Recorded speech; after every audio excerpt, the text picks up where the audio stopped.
TV.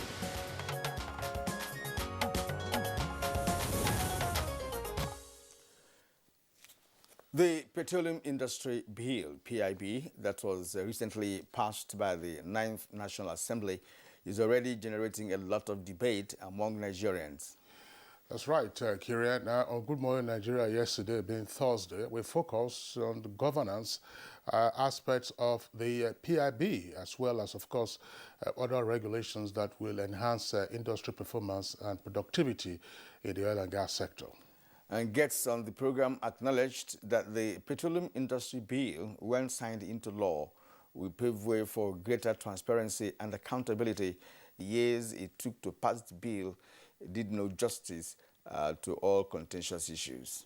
Now, if you recall, the PIB took nearly 2 decades. That's to say, beginning from when President Obasanjo set up the Oil and Gas Implementation Committee before the passage of the bill just recently. And one can say with certainty that the PIB was the oldest bill in the National Assembly, having passed through, as it were, 4 assemblies. And now that it has been passed, industry experts are advocating proper harmonization of the contentious issues arising from the passage in the 2 chambers before it is finally cleaned up and a copy sent to the president for his accent, and eventually it becomes an act of the National Assembly. Certainly, Kingsley, and that process is set to harmonize certain contentious issues. And one of those issues, of course, revolves around the question of host communities and how the funding will, of course, come about. That's to say, what percentage goes to the host communities. We understand the Senate says 3%, the House says 5%. And then, of course, there will be other issues relating to what needs to be done with regard to how the funds will be especially managed. Yes, management is actually one of the key issues here, Kingsley, because whatever percentage that is available to the host communities, management of that fund requires prudence and some level of accountability. No question about that. There is a trust concept that comes into all of that, and I'm sure that going forward, those are matters that will be taken care of, Kieran. All right. Now, the second part of our program today, we shall focus on other components of the bill that border on host communities and local content. What defines a host community? Can Nigerians benefit from PIB through local content initiative? These and other issues the guests we have assembled will be speaking to us about. I am Kieran Umai. Welcome to the program. And I'm Kingsley Osadolo. I joined Kieran, my colleague, to also welcome you to the program, reaching you live on the network service of the Nigerian Television Authority. In the course of the program, we have our complimentary segments, and these are newspaper review, business, and others. For now, here is Dennis Adeguloye with the highlights of the morning news. Good morning, Dennis. Good morning, Kingsley and Kieran. Good morning, Nigeria. Here's the morning news. President Muhammadu Buhari has expressed sadness over the brutal killings of some citizens, including a vigilante leader and village head of Dabna, a village in Dugwaba, Hong local government area of Adamawa State. Reacting to the incident, which happened on Wednesday, President Buhari said the inhumanity, savagery and recklessness disregard for the sanctity of life cannot go unpunished. The president directed security officials to redouble their efforts and respond to these security threats promptly and decisively. He also directed respective agencies under the Ministry of Humanitarian Affairs, Disaster Management and Social Development to immediately assess losses in the community and send support. Meanwhile, President Buhari has sent a high-powered delegation to visit the community to convey his sympathies to the families of victims and government of Adamawa State.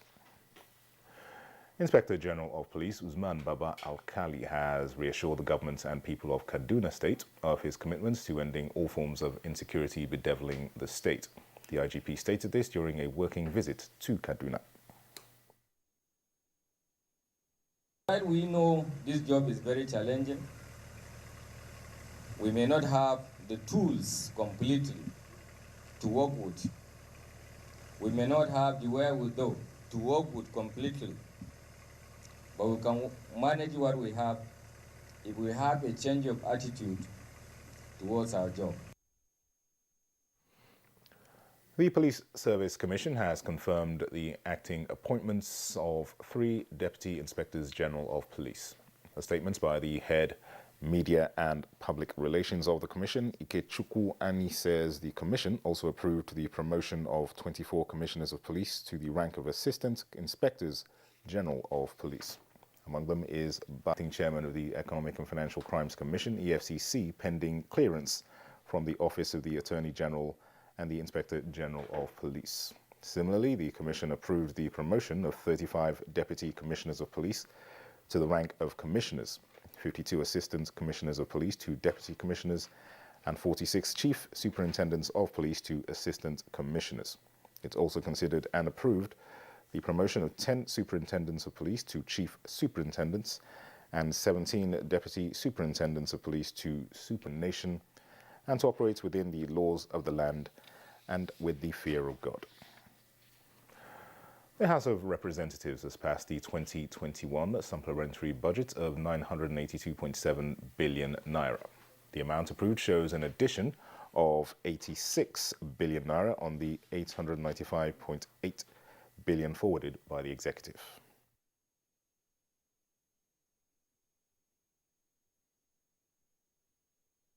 December financial year. On our part, we have worked very hard to sustain the early submission of the MTEF and FSP. This is to allow the National Assembly sufficient time to perform its important statutory duty of reviewing the framework and strategy paper. The African Union Country Review Mission has commenced sectoral consultations for the validation of Nigeria's self-assessment report in the second peer review process. The AU mission was at the National Institute for Security Studies as well as the National Commission for Refugees, Migrants and Internally Displaced Persons in Abuja, where homegrown solutions to African challenges were canvassed. The idea of peer review is very good, and between African countries I think it's excellent, because in that way we come from the same background, we come from the same context, the same challenges. This is a fundamental belief that we share with everybody, not only in Nigeria but really all over Africa. And I'm glad that the most populous country in Africa is adhering to that and is propagating that. Aviation Minister Hadi Sirika says there is much improvement in the sector since the coming in of the President Muhammadu Buhari-led administration, with many of the country's airports now operating according to the dictates of International Civil Aviation Organization rules. Minister at the weekly executive briefing of the press at the Presidential Villa Abuja says there is now approval for civil aviation security personnel to bear arms, including the need to compensate passengers for delays at the airports by national and international carriers. All of the energy that President Muhammadu Buhari has been pushing into civil aviation and the money is actually to attend to those things that will make you safe, secure when you depart point A and arrive point B. I am putting this forward so that we understand where we're coming from, and the achievements and the things that we've done are all around this focus. Meanwhile, the Accident Investigation Bureau, AIB, says the preliminary report on the Nigerian Air Force Beechcraft aircraft, which crashed in May 2021, killing the former Chief of Army Staff, Lieutenant General Ibrahim Atahiru, and 11 others, will be ready by next week, but it is within the purview of the Air Force to make it public. This was when the AIB released 8 additional aircraft accident reports, making a total of 67 reports since inception of the Bureau. Other crash that happened in Abuja, we actually assisted the Air Force, but we did not help in the investigation. We assisted them in the download of the FDR and the CVR. So this last one, it's different. That means we have to write a full final report, which we're going to present to Air Force. The Nigeria Center for Disease Control, NCDC, has announced 146 new cases of COVID-19 in Nigeria. The latest figures released bring the total number of confirmed cases to 168,256 infections in the country. A breakdown of the new cases from 7 states indicates that Lagos recorded the highest number for the day with 110 new cases, Enugu 18, Oyo 7, Rivers 5, Gombe 3, the FCT 2. The day's tally is completed by Kaduna State recording a single case. With the latest development, 164,415 total cases have been successfully treated and discharged, while the death toll stands at 2,122. Well, that's the news for now. Good Morning Nigeria continues with Kingsley and Kieran after this break. Good morning. The counsel of our fathers. My advice to these young people is please do not take us back to those harrowing days. You probably do not know what it is. Nigerian youths, let's build our nation together.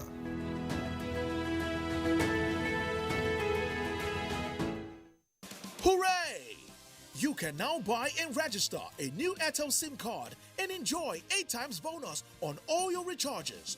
Visit any certified Airtel shop today with your NIN and get instant double data and 8 times bonus on every recharge. If you don't have NIN... Airtel, the smartphone network.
It's the dawn of a new era on NTA's flagship program, The Sports Parliament, revitalized with lots of varieties, including feedback responses from viewers.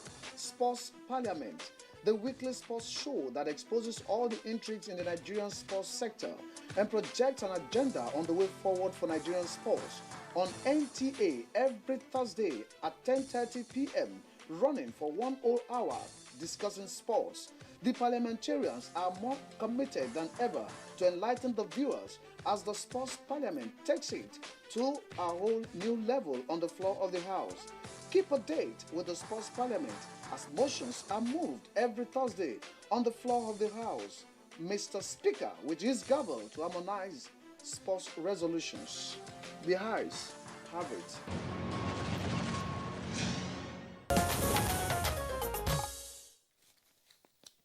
You're watching Good Morning Nigeria on the NTA. Insurance experts advocate more public enlightenment towards addressing reluctance of business owners to get insurance cover from occupational hazards. Let's now join Kunle Adeye for details on business news. Nigeria being Africa's largest economy, active participation in insurance by established entrepreneurs and even upcoming ones should be taken as priority. With intermittent fire incidents and other disasters all over the country, business owners are still taking the risk of not getting their businesses insured. Improve and ensure prompt payment of claims and compensation to give value for money to all the contributors in the ECA scheme. we are working on that, developing models that has to address each function and each activity being carried out by every department, so that we'll make sure that, because that is one of the things that will be able to reduce our operational cost. Experts therefore advocate insurance as the remedy to obtain compensation for those who suffer from occupational accidents, injury or death in line of duty. With Business News, I'm Kunle Adeyeye. Thank you very much, Kunle Adeyeye, for the business news. Coming up next for us is Newspaper Review.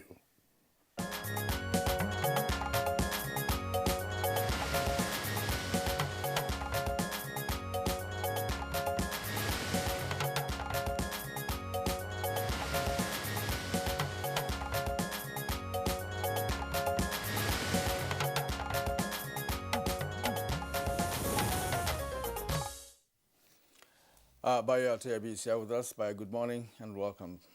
Thank you, Kirian. I have to be double careful because we hear Delta is here now. Delta is here. What is Delta? Delta is the COVID variant. COVID variant? That is said to be most virulent and dangerous. Is that why you're wearing your Good morning, Kirian. Good morning, Kinsley. Good morning, Nigeria. It's not covering your nose. Much better.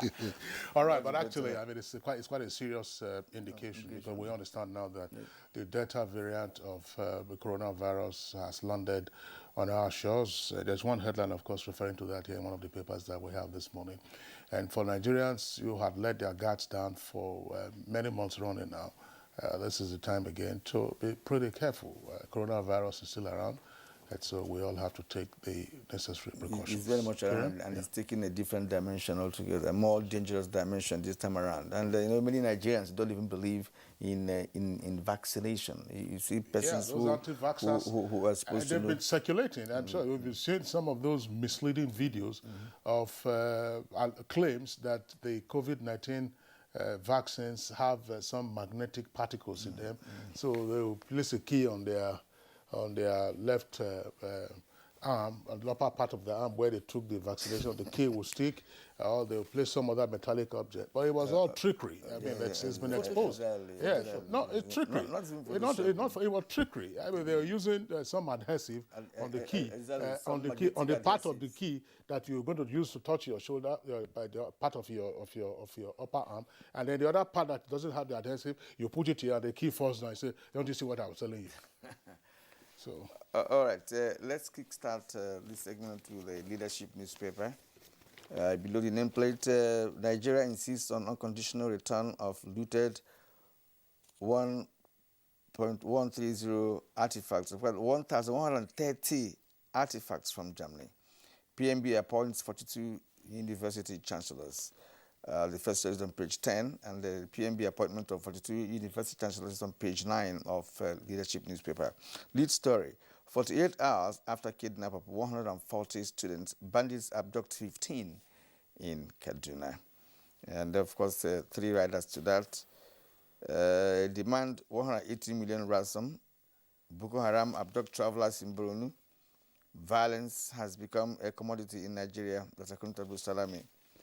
76,000 persons killed in 10 years, as according to governors. And the story is on page 4 of the leadership newspaper. 42 die of cholera in Bauchi, Ebonyi, and Plateau. That's on page 7. Now, below the photo story on the leadership newspaper front page, Sheikh Abdul Jabbar Kano fixes Saturday for debate. That's on page 12. Housing deficit. Federal government decries empty houses in urban areas. It's on page 10. On page 6, PFC promotes 24 police commissioners, leaves out Magu. And then INEC job. I am no longer an APC member. That's according to Onoche. So on page 6, he was one of those nominated to be INEC commissioner. Okay, Kieran, you done with leadership? Yes. All right, fine. So let's take a look at the window page of the Punch newspaper. From above the name flag, you have the following headlines. Diesel price surges to 290 naira per litre as crude rises to 74.27 US dollars. That's on page 22. UNICEF orders 220 million COVID-19 vaccines for Nigeria and 54 others. Reps probe $3.2 billion Port Harcourt Maiduguri Rail Project, grill NRC and contractors. Onoche contradicts affidavit, says I stopped APC membership in 2019. Then you have two earpieces there. Inbound passenger imports COVID-19 Delta variant into Nigeria, page 7. Federal government plans recovering 37 billion naira debt from air. The lead story has a kicker: Kaduna Baptist School students. Parents panic as bandits threaten starvation, demand 30 bags of rice. Now, here are the demands of the abductors of the students of the Baptist school in Kaduna. The list: imported rice, 10 bags, local rice, 20 bags, beans, 20 bags, Maggi, 10 cartons, and then 10 kegs of oil. PTA and school raise fund, items ready for delivery, and bandits call being awaited. Prayers hold today. Tears as army commander wounded by Boko Haram dies and buried. You can see the photographs there from the funeral and burial ceremony of the slain officer. May so rest in peace. Protesting youth block highway as bandits abduct 14 in Kaduna. Cholera ravages Plateau and Ebonyi. 17 dead. Residents warned. Suspended Kano cleric engages Islamic scholars in debate Saturday. APC summons Lai Mohammed. Minister faces anti-party activities allegation. Igboho drags federal government before Abuja court, demands release of detained aides. That's page 8. Mayo. Thank you, Kingsley. Let's start with the bandits' attack at Ogwangimbia. This is in, again, Chikun local government area of Kaduna State. Apparently, it seems that the bandits and the criminals have deliberately centered their activities on Kaduna State. 14 persons were abducted. In fact, the youths barricaded the highway in protest. The bandits had earlier on Wednesday night, taken 14 persons from the village. They later on released 2 nursing mothers and 2 aged persons who were said to be hypertensive. 1 other person escaped. The criminals are demanding 20 million each for the 9 persons they are holding. That is the 180 million. Kingsley read the demands of the criminals for foodstuffs. However, the school had told the parents that they are free to donate whatever they can afford. Presently, the school management is waiting for a call from the bandits. Muhammadu Buhari is sending a delegation to visit Dabna, where terrorists invaded and carried out brutal killings. Reckless disregard for the sanctity of life will not go unpunished. A statement by Garba Shehu says that the president has directed security officials to redouble their efforts and respond promptly and also decisively. Well, the Nigeria Center for Disease in Nigeria, the lineage B16172 was detected on a traveler who came into Nigeria.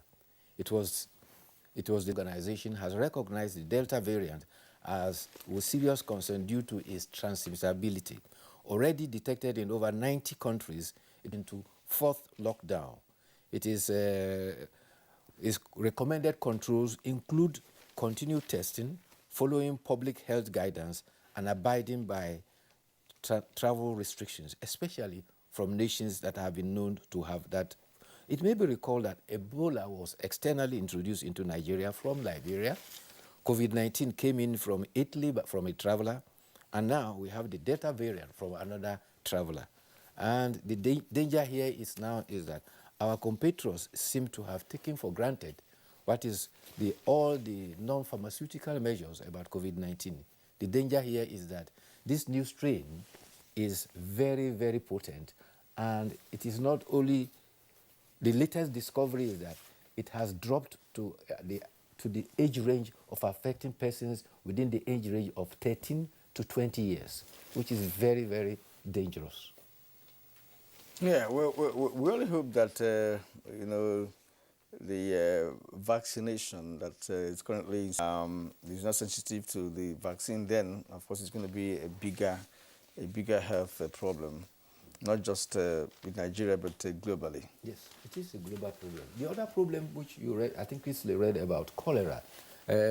7 residents of the Federal Capital Territory, Abuja, have died from an outbreak that is described to be from cholera. 3 persons have also died in Ebonyi, 14 in Plateau, the outbreak, and I think there was a report about some cases in Bauchi. That is lack of clean, potable water, mostly traced to water that is contaminated from their sources. And unless something is done drastically about it, it could be very dangerous. And in the FCT particularly, specifically for water supply for the FCT, you'll be surprised that water supply in many of the suburbs in Abuja is non-existent. Many here and there. In fact, in some estates, each building, you know, has its own borehole. And of course, on this program, we've discussed about the dangers of, you know, having boreholes here and there. I mean, it could be disastrous in time to come, you know, if that's not properly checked. Indeed, in the AMAC Council of the Federal Capital Territory, it's only phase 1 and parts of phase 2 that have reticulation for water supply.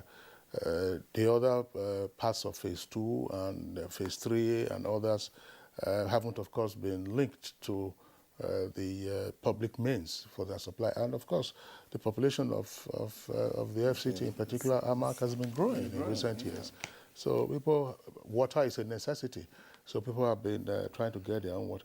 There is a story that it's part of what was read earlier.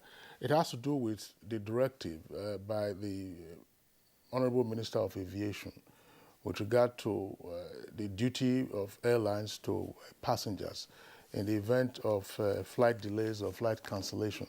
Something that is not very clear to me is, okay, they say if your flight is delayed for more than 2 hours, the airline should refund the full value of your ticket money to you. And if the flight, of course, is delayed between, say, 10 p.m. and 4 a.m., the airline is obliged to provide hotel accommodation and some other perks that will go along with that. Just the aspect of, say, the flight is delayed for 2 hours. If it's delayed for 1 hour, then you are entitled to refreshment. Well, we see a bit of that at the Nnamdi Azikiwe International Airport. Not after 1 hour, sometimes after 5 or 6 hours, they bring some fruit juices and people are scrambling over them to get some refreshment. But when you say that your flight is delayed for 2 hours, then you are entitled to a refund of your ticket. Now, of the ticket money. Is it that the airline will give you that money and then the airline will still take you to your destination? Exactly. I was thinking that direction, you know, because if you are refunded, who takes you to a destination? That's right. And for you to, if at that material time, you say, okay, no, let me take an alternative, will be over and above what has been refunded to you by the airline, you know, which had delayed your flight. So that point is not clear. Let's put it this way. If you want to take a flight from here, Abuja, to Kano now, it's about 30 minutes to fly from Abuja to Kano. Let's say you want to do this in another 3 weeks or 2 weeks. Check the cost of that ticket. The cost of the ticket, of course, will be cheaper than if you were to go, say, 5 days later, 5 days before the flight, or even on the day of the flight itself. So the airline says, oh, okay, we have delayed for 2 hours, you know, we cannot afford this one, so here is a refund to you. So you say, okay, no, I will go to another airline. You go to another airline, and the money you have in your hand is virtually useless because you cannot buy another ticket. So I think that should be clarification, you know, perhaps going forward, you know, for people to really understand what it is. And I wouldn't know how many airlines, Kinsley, that will even be in a position to do that. And I don't know what the international law says with respect to that section, that aspect of aviation service. IATA, International Aviation. Yes. Okay, well, let's see how that turns out. The Deputy Secretary General of the United Nations, Amina Mohammed, has called for involving herders and farmers in process of finding sustainable solutions to clashes while on a visit to a ranch in Gombe, her home state. She suggested that as grazing and ranching are discussed as solutions, some investments will be required in the transition from grazing to ranching. She says possibilities are that there is going to be take some time. It is going to require investment. It will also require government and partners to work together. And it is one that is done not with herders alone, but with also farmers. She says that in the transition, it is about culture and livelihood, one life to another, and therefore it should take the people along and not force them on it. This is, according to her, this is the way to attain sustainable solution for sustainable transition, and that will sustain ranching and sustainable end to clashes between herders and farmers. Meanwhile, Ogun State House of Assembly has passed a bill, Animal Grazing Regulation and Cattle Ranch Establishment Bill 2020. The bill prescribes 3 years jail term for offenders without any option. The violators are to forfeit the head of cattle and their livestock to the state. The Assembly has passed it. It's waiting for the assent of Governor. All right. Well, I'm sure we are, of course, familiar with some occurrences on the international scene. We saw the unfortunate incident in Haiti where the President Moïse was assassinated, apparently by mercenaries, who came from outside the country. Colombians and some Americans have been arrested. I think four of them were also reported to have been gunned down because of exchange of gunfire with the national police of Haiti. Haiti is said to be the poorest country in the Western Hemisphere, and that is a colonial legacy. The French were the colonial authorities in Haiti, and it's saddening that Haiti continues to be what it is. We know that it suffers from natural disasters, earthquakes, but that country has never known peace for a very long time. It has never known. Peace for From Papa Doc to Baby Doc. That's right. Absolutely. Never known peace. It's terrible. And of course, in South Africa, we see what is also happening to former President Jacob Zuma. As we speak now, he's in prison. He's been jailed for 15 months, on account of contempt of court. I think he's even lucky to get just 15 months, if you ask me. Well, that's the sentence imposed on him by the Constitutional Court. He had tried to fight it off. His supporters had also tried to fight it off. But just a few minutes before the expiration of the deadline, he turned himself in to the police authorities. Again, that speaks of the rule of law, that no one, when you say no one is above the law, indeed, no one is above the law. So let the wheel of justice continue to grind, and then let him take advantage of it. If at some point, he gets reprieve from the system that he's now seeking again to explore, that is fine. But what is happening is that no one is certainly above the law. Exactly. Well, and Haiti, the wife of the president who was injured, has been flown to Florida. The president died, but the wife is now recuperating in Florida in the hospital. Yeah, that's right, in Miami. So, Baya Toby, as always, we appreciate you being around. Thank you very much. We hope you enjoy your weekend. It's a blockbuster weekend anyway. It's a lot of sporting activities. All right, so it's Good Morning Nigeria on NTA's network service. We're taking a short break now. When we return, we will deal again with aspects of the petroleum industry bill as passed by the Senate and the House of Reps. Dear compatriots, our country can be as great as we want. Let us all commit ourselves to its greatness. We must be willing to set aside our differences, unite and stay as one. In our expansive landmass, human and material resources, and plurality lies our strength. Let our challenges lead us to rediscover our common ground, and together, let's find solutions. This will take some time, so it requires patience, tolerance, and forgiveness from every one of us. Let all hands come on deck to protect and transform our country. Let us unite and see each other not as adversaries, but as brothers and sisters. Together, we can build a better Nigeria for ourselves and for the next generations. This message is brought to you by the National Orientation Agency, NOA, with support from Nigerian Television Authority, NTA. Dialogue, empathy, love, and unity. These are vital components of nation building. For all to be well, we appeal that we should refrain from volatile, provocative, inciting messages and language. Let's build and not destroy.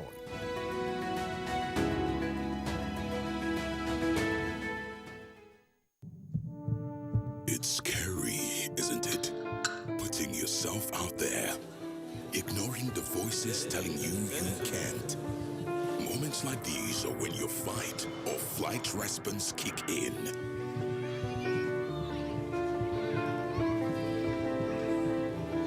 Will you step aside? Or will you go for it? After all, what's the worst that could happen? So, keep trying. Don't stop. Don't give up. Push harder. Give it everything you've got. Because nothing is really impossible when you dig deep. Believe in yourself and go for it. Aladana, available in many variants to nourish you every step of the way.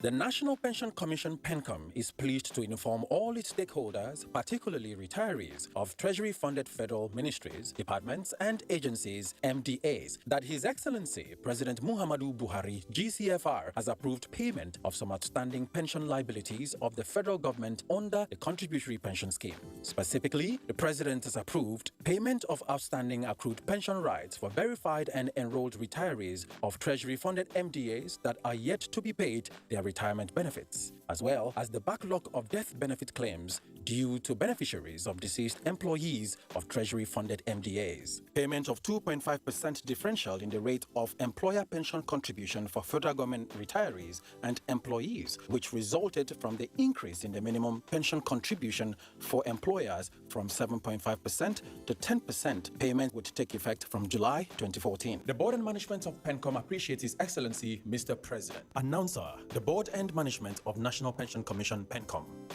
Nigerian youths are about the greatest assets the country has at the moment. It is therefore not surprising that the administration of President Muhammadu Buhari is strategically responding to the yearnings of the youth through multiple projects and programs. Youth Entrepreneurship Support Years by Bank of Industry, the Youth Investment Fund by the CBN, and several other conditional cash transfer programs. Recruitment of 774,000 social workers, majority of whom are youths, and so many other projects that are beneficial to youths directly or indirectly.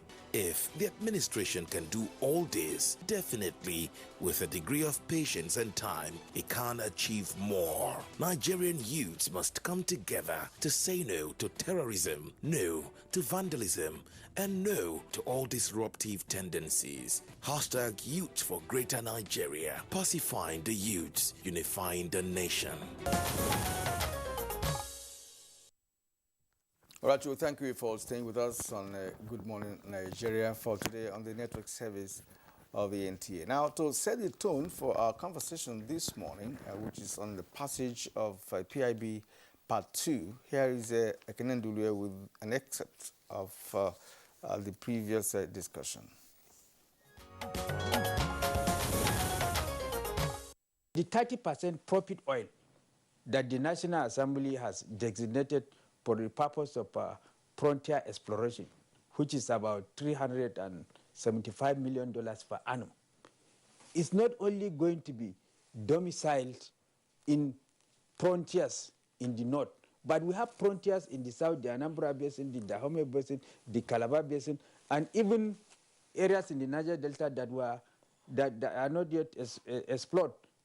The bill now has ensured that there is technical regulation and commercial regulation for all the sectors of the petroleum economy. So that has helped.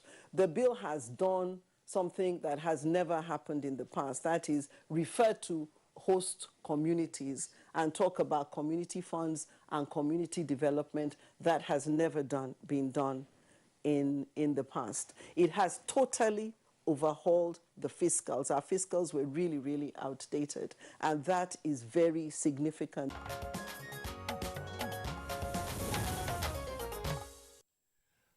All right, now those were the two guests that we had yesterday. That's Honorable Tahir Monguno of the House of Reps, and also Professor Yinka Omorugbe. Of course, he's a professor of law and former company secretary and legal advisor to the NNPC. So this morning we also have guests with us here in the studio, and of course via Zoom. Here, Executive Director, Other Paper Nigeria. Mr. Oka Epia, of course, was involved in a series of advocacy programs as well as retreats organized for not just members of the House and the Senate or the National Assembly, but other stakeholders in the PIB. Okay, delighted to have you this morning. Thank you. A pleasure to be here. Okay. And also joining us for this conversation this morning, we also a regular guest on Good Morning Nigeria. This time, of course, is joining us via Zoom. Kiriam, you have... all right. That's Simbi Wabote. Simbi Wabote is the Executive Secretary, Nigerian Content Development and Monitoring Board. We're glad to have you on this morning. Okay, and also via Zoom is Professor Wumi Iledare, Professor of Petroleum Economics. He's also with the Oil and Gas Institute, Ghana. He's joining us this morning from the U.S. Good morning and welcome to the program. Good morning. It's always good to be with you. All right. Let's begin by taking advantage of the clear connection right away to Professor Wumi Iledare. Well, Professor Iledare, of course, we'll come back to you presently while we're trying to get a link to Engineer Wabote of the local content board, and we'll synchronize that so that the two Zooms are seamless. But in the meantime, let's begin with Oka Epia, Executive Director, Other Paper Nigeria. At long last, some would say the two chambers have passed the PIB. There are still some areas of disagreement, and the conference has been set up. But tell us, what are your sentiments at this time, considering the odyssey of the PIB? Thank you. My sentiments, because of where I am from, the part of the country I am from, would resonate with the barrage of reactions from that region of the country. Respect to the percentage funding for host communities. There is a difference between what the Senate recommended and what the House of Representatives approved.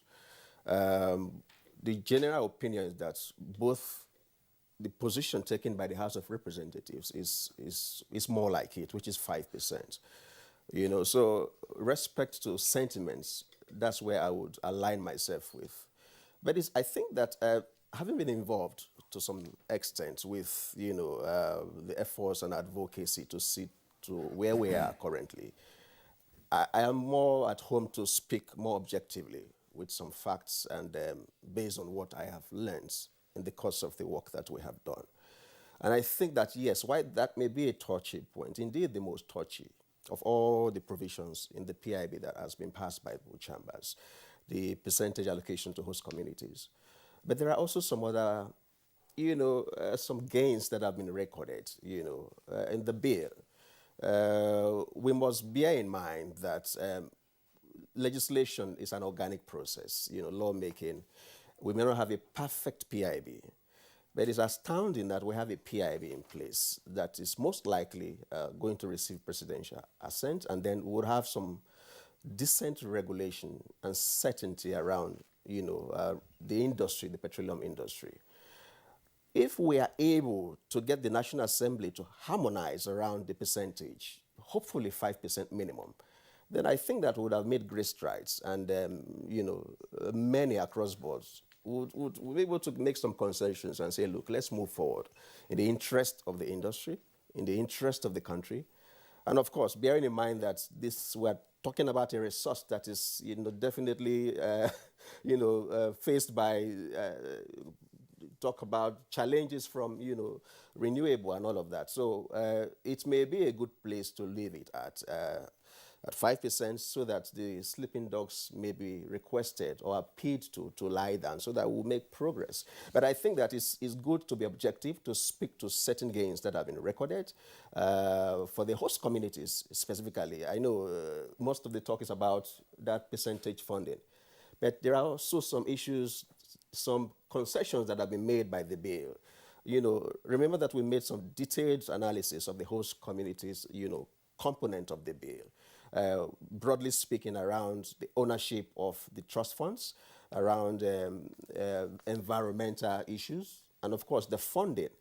The ownership, I think, has been substantially addressed. I see that the bill, the report as passed by both chambers, has removed that obnoxious aspect of the bill, original draft, which said that members of the Board of Trustees of the funds could be appointed from anywhere else in the country. That was a major issue around ownership, and I see that has been addressed. It's been deleted.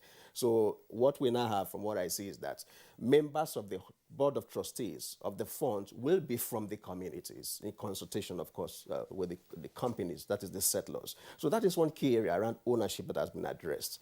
So we must be objective and say, look, yes, this is good. We still need to do more here. And maybe as we get along, I'll raise some other issues. I think that we need to commend the state actors for in getting us to where we are. All right. We had earlier introduced Simbi Wabote, Secretary General, Executive Secretary, Nigerian Content Development and Monitoring Board. We has now been connected. So good morning and welcome to the program. Thank you. Thanks for having me. It's always a pleasure to be here. All right. We'll get back to you in due course. But for now, let's take on Professor Wumi Iledare, Professor of Petroleum Economics. So the PIB has finally been passed, and a committee set up by the National Assembly to address some legislative disharmonies in certain components of the bill, especially the percentage funding for the host communities. Let's get your take on what has played out, since the passage of the bill, because this is being debated across sections of Nigerians. Again, thank you. Good morning, Nigeria, for having me. Always a pleasure. Let me again begin by just commending the National Assembly for doing what ought to have been done some 12, 14 years ago. I think I commend them. Of course, I also want to say that there can be no perfect bill in the political system where mutuality of interest must be optimized. And so I commend them as well. I also must commend the interagency team that work on this bill. And I think I have the privilege of seeing the debate. Yes, I could see that two things are of great concern and that more or less generated a lot of debate. One is the host community funding.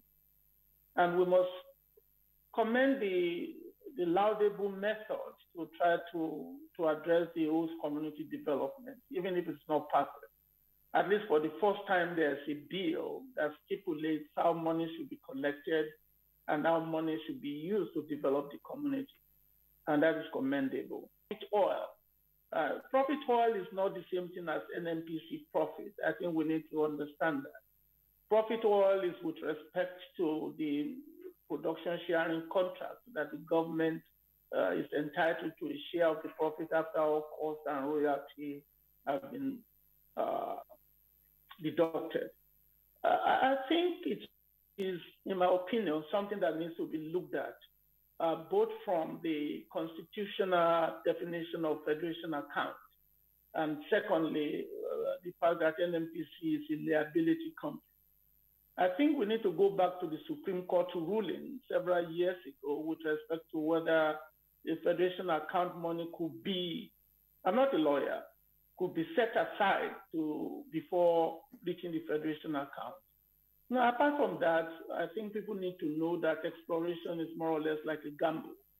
And if you are going to take 30% of profit oil for exploration, it doesn't matter where the basins are. One needs to do a lot of geological understanding and study of the environment of the basin. So I really think that particular 30%, even though it may look noble, has constitutional implications. Even when the state governors were very much opposed to even setting aside some money for sovereign wealth fund, which is done all over the place. I know we're going to have opportunity to do a lot of conversation, but let me say again that I do not think, even as noble as it is, that we have host community in view in this bill. I think the amount of money that is being surrendered for this development is not, in my opinion, going to solve the ownership agitation and something else. I would rather see a surrendering of a proportion of the royalty to be able to kill two bucks at the same time. Even if it's going to be 5% of royalty rather than 5% of OPEC. I've always wondered, why do we want the companies to be surrendering the money for this type of things that are more or less state responsibility? And I think we didn't take the opportunity to do what I think would have been more noble to be able to solve this agitation permanently. If 30% could be taken for exploration, I just cannot see why some percentage from government share of revenue from oil cannot be surrendered to host community, including even the 13% derivation and including even the state-owned appropriation. The host community is so relevant. Even if you look at the budget for 2022, you are looking at 1.8 million barrels per day, $57 per barrel. Those are make that possibility more realistic. And finally, because I like to give other opportunities to others, I also think that when you are reforming an industry, it's about the future. What I see in this bill, and I want to say that it is a good bill, and it must not be surrendered for a perfect bill, but it's too much looking at the current situation. Instead of writing a bill that will make the future more holistic and more realistic, I just see that the political power tends to always think that they will be in power forever, and they are more concentrated about what they want now instead of what is going to be good for the nation in the future. Having said that, I still think that a good bill must not be sacrificed on the platter of a perfect bill that does not exist. Thank you, and I will be glad to speak more on the political aspect when the time comes. All right, thank you very much, Professor Wumi Ledare, for your opening comments. We'll come back to you. Let's bring in now Engineer Simbi Wabote, who is the Executive Secretary of the Content Development and Management Board. Engineer Wabote, well, it's always been said that the PIB is a potential game changer in the oil and gas industry, and that the long delay in passing the bill had also impacted, as it were, on the petroleum subsector. Now that we are pretty close, as it were, to getting an act, that's to say with the harmonization of the two versions in the National Assembly and ultimately with the presidential assent, we'll have a PIA. What will this mean for local content? Yeah, thank you very much. And then I must thank Good Morning Nigeria for the good work you are doing. Let me join my fellow panelists to commend the National Assembly for seeing this bill through to this point. Let me also commend the interagency that worked with the National Assembly to get this bill to this point. It has never been like this in the history of this country in terms of the PIB. For the number of years it has stayed both with the executive and the National Assembly. Historically, you will have a very sharp division in the past between the Senate and the House and between the National Assembly and the executive. All the 20-odd years that this legislation has been around. But this time around, I saw a very seamless process, which was midwifed by the Honorable Minister of State for Petroleum Resources, under the directive of our dear president to get this bill through as quickly as possible, which was a commitment, I guess, that the APC government also made to Nigerians. So I must commend them for this. And like Prof said, we do not expect to pass a perfect bill, as it were. I think it is a work in process. I also believe that the discussion that have come up through the process of the passing of the bill is also very interesting. And I sincerely believe that members of the National Assembly will align themselves, they will listen to Nigerians, and they will probably take decisions that might not be perfect, but will get us going. That's what I believe in through this, their harmonization process. It's also important to note that beyond the issue of frontier exploration and the host community, there are very interesting clauses and provisions within the bill, which of course we should not throw the baby away with the bathwater. For instance, the regulatory agencies that the bill seeks to create, the Commission and the authority, will bring transparency and clarity in terms of how we will manage the industry.